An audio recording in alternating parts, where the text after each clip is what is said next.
వికరాబాద్లో రోడ్లు బాగు చేయకపోవడము.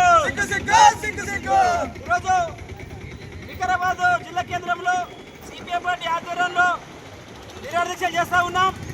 గత వారం రోజులుగా రోడ్లు బాగు చేయాలని సిపిఎం ఆధ్వర్యంలో ఆందోళన ధర్నాలు నిరాదీక్ష చేస్తూ ఉంటే సమస్య పరిష్కారం చేయాలని ఈరోజు ఇక్కడ ధర్నా చేస్తూ ఉంటే ఇప్పటిదాకా కూడా ప్రభుత్వము ఉన్న పరిస్థితి ఉంది.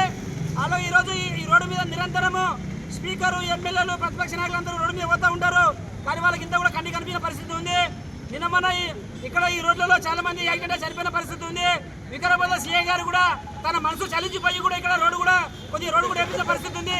కాబట్టి పోలీసులు కూడా మా తరఫున ధన్యవాదాలు తెలియజేస్తా ఉన్నాం. అదే స్థితిలో ఈరోజు స్పీకర్ గారు చెన్నై ఖచ్చితంగా ఆలోచించి మనసు పెట్టి వికారాబాద్లో ఉన్నటువంటి ప్రజల ప్రాణాలను కాపాడాలి అంటే ఈరోజు రోడ్లు బాగు చేయాలి. ఎందుకంటే చాలా మంది ఈరోజు విద్యార్థులు కానీ ఈరోజు తల్లిదండ్రులు కానీ ప్రయాణికులు ఈరోజు ఇబ్బంది పడుతున్న పరిస్థితి, కింద పడుతున్న పరిస్థితి ఉంది.